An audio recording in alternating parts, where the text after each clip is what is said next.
여러분 25절에 보니까 12회를 혈류증으로 알아온 여자가 있었다. 그래서 12년입니다. 12년. 성경의 숫자를 얘기할 적에는요, 우리는 그냥 무의미하게 그냥 숫자를 얘기할 때 있지만 성경에서 숫자는 의미를 줄 때가 굉장히 많아요. 의미를 줄 때가. 여러분 그 요한복음을 우리 한번 심심한데 한번 펴볼까요? 요한복음을 한번 보세요. 어제를 보냐면요, 21장을 한번 보세요.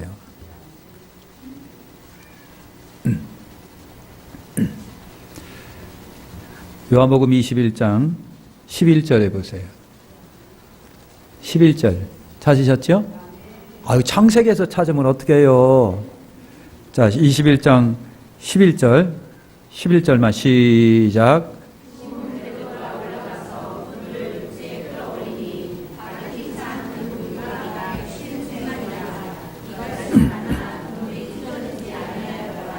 몇 마리 잡았다고요? 아니, 그걸 어떻게 일일이 쉬어가지고 기록을 해놨을까요? 153마리. 그걸 일일이 기록을 해서 한 마리, 두 마리 쉬어가지고 이렇게 153마리라고 그렇게 써 있어요. 그러니까 이게 그냥 어쩌다 써놓은 게 아니란 얘기죠. 어쩌다 써놓은 게 아니라 이 153이라고 하는 숫자에 요한은요, 굉장히 의미를 부여하고 있어요. 네. 그래서 여러분 재미있는 것은요, 주석을 보면요, 요 153마리에 대한 주석이 굉장히 많아요. 얼마나 많은지. 역사적으로 수많은 성경학자들이 153을 풀이해 놓습니다. 재미있게 풀이해 놓은 거 굉장히 여러분 많습니다. 그래서 숫자라고 하는 것은요, 의미가 분명히 있습니다. 여기서 12년을 혈류병으로 알았대요. 문자적으로 보면 진짜 12년입니다. 근데 의미를 부여한다면은요, 10이라고 하는 거는요, 어떻게 보면요, 10이면 12사도, 12사도, 12의 사도, 제자, 그다음에 하늘의 24장로, 구약과 신약의 12, 12, 24장로, 12, 10이라고 하는 거예요. 완전 숫자가 되기도 하고, 그래요. 그러니까 이 여인은 혈류병으로 어떻다는 얘기인가요? 모질게도 아프다고 하는 얘기예요. 모질게도 고통스럽고, 모질게도 아프고, 모질게도 시련이 크다는 얘기예요. 이런 여인이에요. 그래서 이런 여인은 어땠다? 이런 여인이 그래도 희망을 갖고 있었던 거예요. 희망을 갖고 있었던 거. 그러니까 희망이 없을 때는 사람이 어떡하고요? 그냥 죽어요. 희망이 없을 때는 죽는 겁니다. 그러니까 희망이 있으면요, 어떤 환경 속에서도 산다. 그러니까 히틀러가 여러분 유대인 60만을 여러분 학살합니다. 근데 여러분 폴란드 그 아우슈비츠 수용소에 가면요, 그 유대인들 머리를 깎아가지고요, 이렇게 뭉쳐서 창고에다 쌓아놨는데, 큰 창고 한쪽이 유리로 돼 있어요. 그냥 섬찟해요. 머리를 전부 다 머리카락을 잘라 이렇게 막 해놨어요. 어디다가는요, 신발들, 산더미처럼 신발 싸놓고요, 가방 싸놓기도 하고요, 옷 싸놓기도 하고요, 막 그랬어요. 그리고 이제 여러분 끌고 들어갑니다. 가이드가 끌고 들어가는데 어디로 끌고 들어가느냐 하면요, 그 가스실로 들어가요. 가스실에 유대인들 다 왕창 집어넣고 천장에서 가스를 퍼붓 제끼는 거예요. 그러니까 조그마한 방에서 아주 그냥 유대인들이 꽉 들어찼는데, 상상을 해보세요. 가스는 내려지 호흡은 멈추지요. 그 생각하면 아우, 두렵고 무섭지요. 두렵고 무서워요. 생각을 해보세요. 폐쇄공포증을 갖고 있는 분들이 있어요. 그런데 이분들은요, 조그만 공간에 못 들어가요. 막 못 들어가 숨이 막 막혀가지고 약 죽을 것처럼 아주 그냥. 그래서 그런 데는 못 들어요. 고소공포증 있는 사람도 마찬가지고요. 근데 그런 데 들어가서 꽉 들어찼는데 위에서 가스가 막 살포된다고 생각을 해보세요. 얼마나 두렵고 무섭고 공포스럽고, 그냥 죽음이 막 눈에 선한데도 그걸 바라보면서 그냥 죽어가는 사람들을 보면요, 얼마나 공포스럽겠느냐고요. 그런데 그런 아우슈비츠 여러분 수용소에서 살아남은 사람들이 있어요. 누가 살아남았을까? 하나님이 우리를 나를 살려주신다라고 하는 믿음을 갖고 있는 사람들은 살아납니다. 이게 참 희한한 거예요. 그죠? 이게 희망 있는 사람, 소망 있는 사람, 끝까지 소망과 희망을 안 놓는 사람은 살아요. 알아요. 그러니까 여러분들도 그 소망 가지면 한 200살은 살 거니까 걱정하지 마세요. 그래서 12년을 혈류증으로 앓았다. 12년입니다. 아까 얘기한 것처럼 아주 지긋지긋한 혈류병으로 12년, 공포스럽게 12년. 그러니까 여러분 이 혈류병이라고 하는 것은요 굉장히 극단적으로 부정한 병이에요. 부정한 병. 사람 온몸에서 피가 난다, 피가 흐른다. 유대인들의 생각 속에는요 이거는 저주와 같은 것이죠. 굉장히 부정적인 병이에요. 그러니 이런 부정적인 병은요 솔직히 말해서 누구든지 자기에게 다가올 수가 없는 거예요. 내가 누구에게 갈 수도 없고 누군가가 나에게 올 수도 없고 내가 혈류병이라고 하는 것을 아는 그 순간 사람과의 관계가 끊어지는 거가 혈류병입니다. 그러니까 사방팔방으로 고통스러운 것이 여러분 혈류증이에요. 혈류증뿐만 아니라 모든 병이 여러분 그렇겠죠.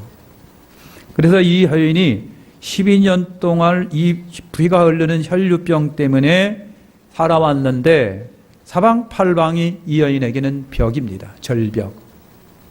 참 그렇죠. 26절에 이 여인이 여러분 세 가지의 삼중 고통을 당하고 있습니다. 세 가지 삼중 고통을 당하고 있어요. 하나가 뭐냐면요. 많은 의사에게 많은 괴롭힘을 받았다. 요즘 같으면요. 의사들이 한 사람이라도 더 불러 모으기 위해서 요즘에 병원도요. 옛날처럼 안 해놔요. 아주 뭡니까? 호텔처럼 해놓고요. 그래서 러시아 사람들이 동남아 사람들이 부자들이 가끔가다 우리나라에 온대요. 성형수술하기 위해서 오고 러시아 사람들이 아이를 낳기 위해서 한국에 온답니다. 한국에 오면은요. 여러분 아이를 낳기 위해서 한 사람 뭡니까 이렇게 그냥 따뜻한 방 안에서 먹을 거 주고요. 간호해주고 그렇게 좋답니다. 그게. 저도 하나 낳고 싶어요. 그래서 그런 경험 좀 해보고 싶어요. 얼마나 좋으냐면은 러시아 여자들이 아주 그냥 뿅 간다는 거예요. 얼마나 시설이 좋고 얼마나 극진한 대접을 받으면은 그렇게 할까요? 요즘에 의사들이 그런다는 거예요. 간호원들요. 참 그냥 예쁜 옷 입혀놓고 말이죠. 최고의 서비스를 벌이고 최고의 여러분 그냥 시설 가지고 그렇게 해줘요. 요즘에 그렇게 안 하면 또 안 되니까. 근데 옛날에 이때만 하더라도요. 그러지를 못했어요. 올라면 오고 말라면 말어. 더군다나 이 혈류병 여인은 얼마나 더 차별대 받았을까. 고통받았을까. 그죠? 그러니까 이 많은 의사에게 많은 괴로움을 받았다 그랬습니다. 상상할 수 있습니다. 얼마나 프레접 받았을까. 얼마나 멸시당했을까. 얼마나 조롱을 받았을까. 얼마나 더군다나 여러분 이 유대인들 사회에서도 남성보다도 여성들이 굉장히 프레접을 많이 받은 시대입니다. 그죠? 옛날 우리나라도 그랬다는데 유대인들도 여러분 그래요. 족보에도 여자 못 올라가게 돼 있잖아요. 근데 성경 마태복음 족보 올라갔다는 얘기죠. 그러니까 어쩌지 굉장히 여러분 괴롭힘을 많이 받았어요. 얼마나 멸시, 천대, 조롱을 받았을까. 업신여김을 받았을까. 그죠? 또 의사는 의사인데도 불구하고 여러분 부정한 병을 갖고 오니까 무슨 벌레부터 했을 거란 얘기죠. 충분히 짐작이 돼요. 그래서 많은 의사에게 많은 괴롭힘을 받았다. 고치지도 못하면서 큰 소리를 뻥뻥 치고 말이죠. 그러니까 여인은 병을 갖고 병원에 갔는데 죄인의 모습으로 들어가는 거예요. 그냥 재판받는 모습으로 그냥 가진 돈 다 허비했다고 그랬습니다. 그죠? 다 가진 돈 다 허비했어요. 있는 돈 다 고치려고 내놨는데 그것마저도 없는 허비. 경제적인 고통이 굉장히 큰 거예요. 경제적 고통. 요즘에야 보험이 많이 들어가지고요. 보험 때문에도 여러 살고 국가에서 보조도 해주고 그래서 되지만 이때만 하더라도 그런 게 전혀 없었으니까 그러니까 얼마나 경제적인 여러분 손상을 입었을까라고 하는 거예요. 여러분 그 동남아 일대라든가 인도라든가 필리핀이라든가 방글라데시라든가 케냐라든가 이런데 의료 선교 가시는 분들이 여러분 있잖아요. 의료 선교 가시는 분들이 얘기가 그거예요.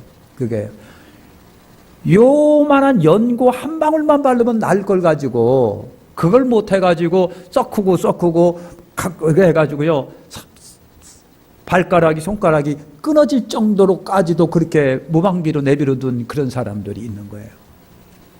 그러니까 너무너무 고통스럽다는 거예요. 그걸 볼 적에 연고 하나만 바르면 깨끗하게 나을 건데 그 연고가 없어가지고요 병을 키워가지고 잘릴 정도로 돼가지고 온 거예요. 그러니까 제일 처음에 의료 선교를 가고요. 제일 처음에 간 사람은 항정없이 울다 온다는 거예요. 항정없이 울다 온다는. 기가 막혀서 울고 불쌍해서 울고 처량해서 울고 슬퍼서 울고 얼마나 여러분 처절한지 모른다는 거예요. 거기 한번 갔다 오면 철이 들어요. 무슨 철이 들으냐면 우리나라 잘 산다. 애국자가 돼서 들어온다는 거예요. 그러니까 여러분도 한 번씩 가요. 애국자가 돼서 들어오십시오. 나갔다 온 사람이 그런데 갔다 온 사람이 야 우리나라 진짜 잘 산다. 진짜 잘 산다. 그걸 절감한다는 겁니다. 절감한다는 거예요. 뿐만 아닙니다. 선진국이라고 하는 사람들도 와가지고 우리나라 여러 모습을 스타일과 여러분 시스템을 놀랄 때가 굉장히 많답니다. 대한민국이 보통 잘 사는 나라가 아니다. 와보면 놀란다는 거예요. 자, 그런데 이렇게 이때만 하더라도요 굉장한 다 허비해야 했다. 그래서 그냥 다 허비한 거. 아무것도 대책이 없는 거예요. 대책. 의사도 대책이 없고 본인도 대책이 없고 가족도 대책이 없고 그냥 이런 상태로 살다가 그냥 끝날 운명인 거예요. 더군다나 세 번째는 뭡니다. 중하여던 차에 그랬어요. 가면 갈수록 좋아지는 것이 없고 가면 갈수록 나빠지는 거예요. 가면 갈수록 더 심해져요. 그러니까 얼마나 절망적이겠느냐고요. 이 여인입니다. 그런데 이 여인에게 굉장히 중요한 한 가지는 뭐냐면 희망입니다. 나는 그래도 기회가 있다. 그래도 길이 있다. 그래도 방법이 있다. 그래도 살 수 있다. 그래도 나는 고칠 수 있다. 라고 하는 이 여인이 갖고 있었던 거, 소중한 그 희망이 여러분 있었어요. 27절에 보니까요. 예수의 소문을 듣고 무리 가운데 끼어와서 그곳에 손을 댔다. 소문을 듣고 그랬습니다. 소문을 듣고. 그러니까 여러분 이런 분들에게는 소문이 복음이에요. 그죠? 이런 분들에게 소문은 복음이에요. 그렇죠? 그러니까 여러분 요즘에 귀를 열어가지고요 어떻게 선든지 나한테 유익한 소문을 들으려고 귀를 여놓은 사람이 굉장히 많아요. 그거면 그렇게 하면 된대, 그렇게 하면 된대. 지렁이를 잡아가지고 들기름에다가 이렇게 볶아가지고 먹으면 낫는데. 군뱅이 잡아가지고 튀겨가지고 그걸 갖다가 볶아가지고 가루로 만들어서 먹으면 낫는데. 그렇게 얌전해가지고 말이지요. 벌레만 보면 자지러든 사람이 벌레도 잡아다가 볶아먹고 지렁이도 잡아다가 볶아먹는 그런 거예요. 희망이라고 하는 것이 이 사람한테는요 복음인 거예요. 기회만 있으면은 이걸 잡으려고 하는 것이 사람의 심리성이거든요. 그러니까 저와 여러분들이 예수 소문 잘 내면요 복 받는 사람이 많은 거예요. 그게 소문을 안 내요. 그래서 소문을 듣고 무리 가운데 끼어들어 그 옷에 손을 댔다라고 하는 거예요. 이 여인이 예수님 나 고쳐주세요 그 말 안 합니다. 그냥 몰래 끼어들어가서 아무런 척 아는 것처럼 건강한 사람인 것처럼 몰래 들어가서 그냥 예수님의 옷자락을 만졌어요. 왜 그랬을까요? 자기가 혈류병이기 때문에 그런 거예요. 자기가 혈류병이기 때문에 누구한테 얘기도 못해요. 더군다나 그 유명한 예수 선생 앞에 내가 혈류병이에요 라고 할 수 있는 용기도 없고요.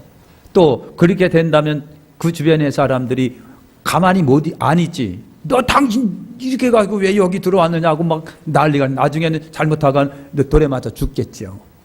그래서 이 여인이 소문을 듣고 무리 가운데 끼어들어와서 그 옷에 손을 댔는데 가만히 된 거예요. 소리 없이, 표시 없이 그냥 된 거예요. 그러니까 이 여인에게는요, 저나 여러분이나 형편에 맞는 믿음이 있어요. 형편에 맞는 믿음이에요. 그죠? 저에게도 그렇고 여러분들도 그랬고 여러분 나름대로 형편에 맞는 믿음이 있는 거예요. 다 믿음이 내가 이렇게 했으니까 너도 이렇게 해라라고 하는 그러한 획일적인 그런 믿음이 아니라 사람마다 형편에 따른 믿음들이 나와요. 성경이 그걸 증언하고 있습니다. 일괄적이지 않습니다. 똑같지가 않습니다. 믿음이라고 하는 것은 한 가지지만 믿음을 표현하는 색깔들은 다 뭐하다? 다른 거예요.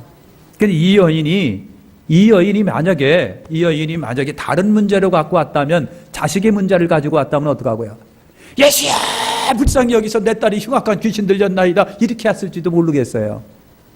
그런데 이 여인은요, 자기가 혈우병이기 때문에, 공개 못하기 때문에, 그래서 소리 소문 없이 살짝 몰래 그냥 삐집고 들어가서 내가 누구다고 하는 거 공개도 안 하고 그냥 예수님의 손을 만진 거예요. 이렇게 해도 내 병이 낫는다라고 하는 철석 같은 믿음이 이 여인에게 여러분 있었어요. 이것이 이 여인의 색깔입니다. 여러분들의 색깔도 있어요. 여러분들이 갖고 있는 형편과 처지에 맞는 색깔의 믿음의 옷이 있거든요. 그런 거예요. 그러니까 여러분의 처지에, 여러분의 환경과 처지에 형편에 맞게 주님께 나올 수 있는 거예요. 부르짖게 나올 수 있는 것이잖아요. 이 여인이 여러분 그랬다는 얘기죠. 이 여인이 그랬어요. 그래서 예수의 소문을 듣고 무리 가운데 끼어 들어와서 그의 옷에 손을 댔다라고 하는 거. 손에 댔다.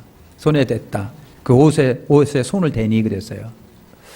여러분, 수많은 여인들이 아이들을 데리고 옵니다.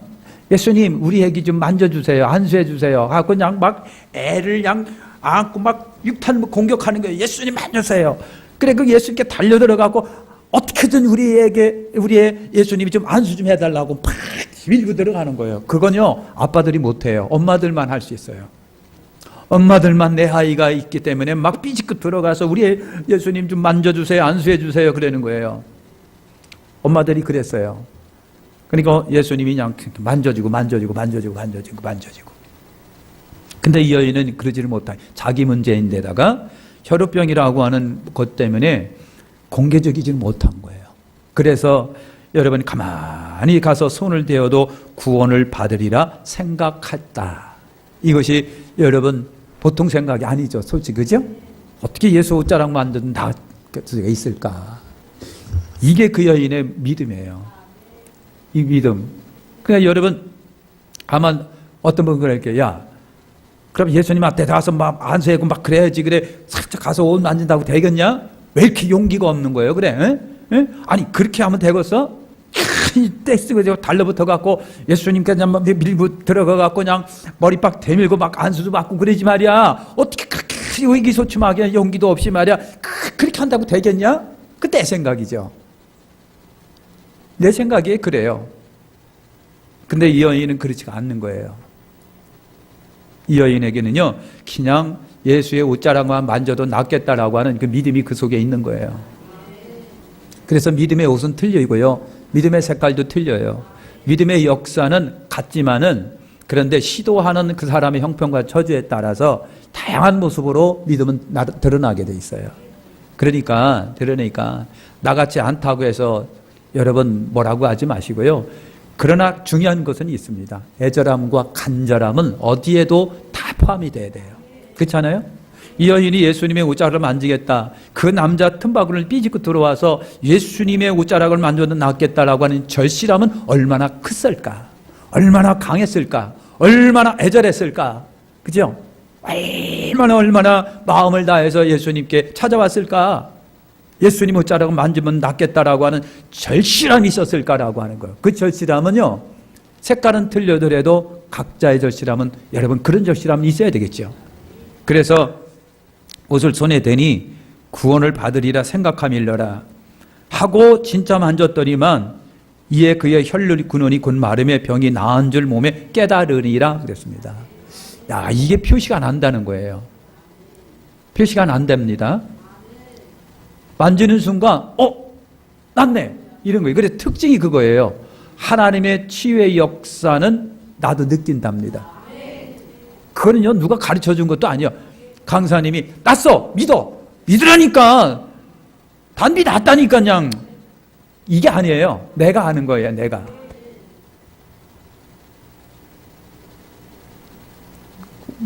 아니고 저는 그냥 그렇게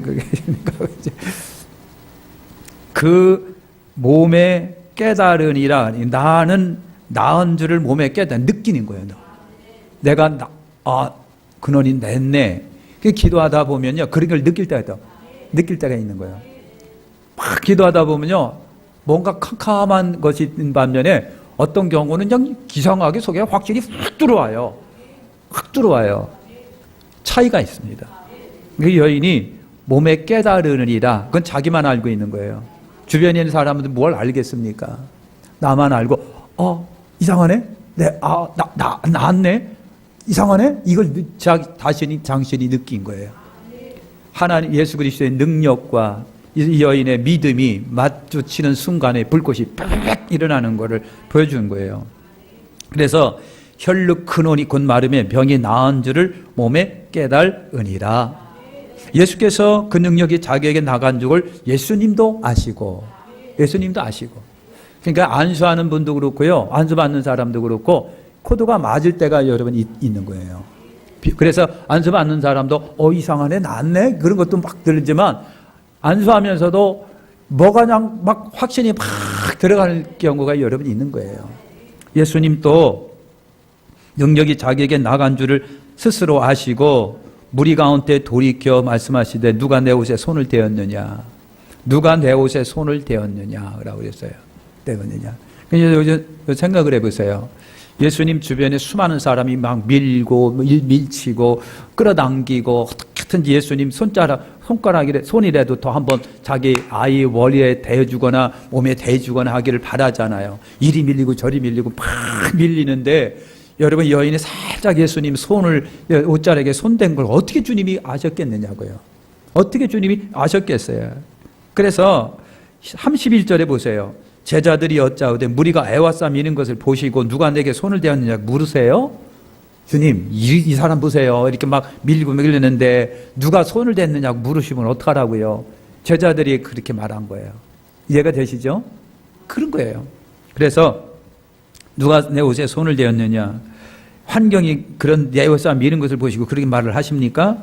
그러니까 예수께서 이 일 행한 여자를 보려고 둘러보시니 이랬습니다. 여자가 자에게 이루어진 일을 알고 두려워하여 떨면서 그 앞에 엎드려 모든 사실을 여쭈었다 그랬습니다. 그러니까 여러분 자기 몸에 나은 줄 알고 예수님도 능력이 나은 걸 당신도 아시고 그러면서 둘러봅시다. 누가 내 옷에 손을 댔냐 물어보니까 여러분 당사자끼리는 안 거예요. 그죠? 당사자끼리는 아니에요. 그러니까 어쩌다가 예수님 옷 만진 사람이나 만지거나 아니면 내가 믿음으로 예수님의 옷을 만진 거는 차원이 틀리다는 얘기죠. 지금 여러분 수많은 사람 밀고 땡기고 하면서 예수님이 얼마나 막 어느 사람 옷 막 조영기 목사님이 그랬댔잖아요.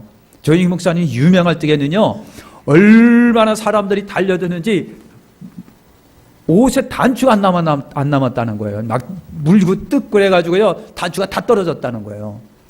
그래서 안 되겠다 싶어갖고 여러분 그 보디가드를 목사님이 데리고 다녔대요. 조금 은혜는 안 되죠, 그죠? 이렇게 그랬다니. 얼마나 잡았다니 이랬으면 단추가 다 떨어졌겠느냐고요. 그러니까요 그런 거예요. 그러니까 수많은 사람이 막 의미 없이 믿음도 없고 의미 없이 옷을 만지는 것과 여러분 믿음 가지고 옷을 만지는 것은 차원이 틀리는 거예요. 깨달으세요. 예? 같이 기도한다고 할지라도 같이 기도하는 거라도 여러분 그냥 기도하는 것과 믿음 가지고 기도하는 것은 차원이 틀린 거예요. 차원이 틀려요. 분명히 틀립니다. 그러니까 예수님이 돌아본 거예요. 누가 내 옷에 손을 댔어. 제자들은 이렇게 막 사람들이 밀고 그랬는데 누가 됐다고 그러시나이까? 아니요, 내 어제 손댄 사람이 별도로 있단 말이죠. 이게 믿음의 역사인 거예요. 그러니까 우리가 여러분 의미 없는 기도가 많아요. 의미 없는 예배 참석이 많고요. 의미 없는 시도가 많아요. 그러나 분명한 믿음 있는 의도 있는 액션을 취하라는 거예요. 액션을 이 여인처럼 말이죠.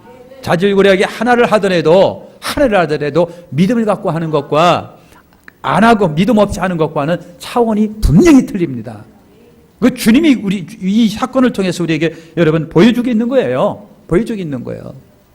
그렇게 수많은 사람이 다 밀고 당기고 막 잡아다니고 막 그랬는데 여러분 이 여인만큼은 슬쩍 잡았는데 그것을 주님이 찾아내는 거고 거기에 하나님의 능력은 그 손길을 통해서 흘러가요. 수많은 여러분 만지는 손길이 있는데 왜 하나님의 능력은 그 여인의 손길로만 흘렀을까라고 하는 거예요. 이게 믿음의 역사입니다. 믿음으로 한 것과 안 한 것의 차이는 하나가 땅 차이만큼밖에 낳는다고 하는 거예요. 그렇게 우리 하셔야 하는 거예요. 부족하지만 이 의미 있는 기도, 그죠? 이런 기도를 우리가 할 필요가 있고 예배도 마찬가지고요. 자질고랭한 것들에도 믿음으로 하는 것과 안 하는 것의 차이는요. 하나님의 능력이 흐르는 것과 안 흐르는 것의 차이이지요. 그래서 행한 여자를 둘러보시는데 그러니까 내가 했기 때문에 여자는 알아요. 내가 의도를 가지고 마음을 가지고 믿음을 가지고 예수님의 옷을 만진 것을 알기 때문에 그냥 그 자리에 엎드렸어요. 제가 그랬는데요. 무서워 떨면서 제가 그랬나이다. 왜 무서워 떨었을까? 나은 기적을 체험했음에도 불구하고 내 병은 혈우병이었기 때문에 나는 부정한 여인이기 때문에 내가 만지는 것마다 다 부정하니까 혹시 주님이 이 부정한 여인하고 나 혼내킬까 봐 그랬을지도 모르겠어요. 근데 주님이 그러실 일은 없죠. 그래서 여자에게 그랬어요. 내 믿음이 너를 구원하였으니 평안히 가라. 내 병에서 놓여 건강할지어다. 할렐루야. 그때서부터 여인이 다 나은 거예요. 새로운 인생이 시작이 된 거예요. 복받은 인생이 여러분 시작하는 거예요. 따라합시다. 따라. 믿음이, 다시 합니다. 내 믿음이 너를 구원하였으니 평안히 가라. 내 병에서 놓여 건강할지어다. 아멘. 예수님이 구원의 선포를 딱 하는 순간서부터 이제는 이 여인은 무엇보다 자유인이 된 거예요. 자유인. 아멘. 아멘. 참 복된 거예요, 여러분. 이런 표적과 기적의 역사가 오늘에도 우리의 가운데 나타나시기를 축원합니다. 그러니까 만지더라도 의미 없이 만지지 말고 봉사하더라도 의미 없이 봉사하지 말고 참석하더라도 의미 없이 그냥 주일이니까 오는 것보다도 의미 있는 믿음을 가진 만나겠다고 하는 거룩한 마음을 가지고 의미 없이 의미 있는 행동이야말로 얼마나 믿음의 사람에게 중요한지를 보여주고 있어요. 할렐루야. 기도하겠습니다.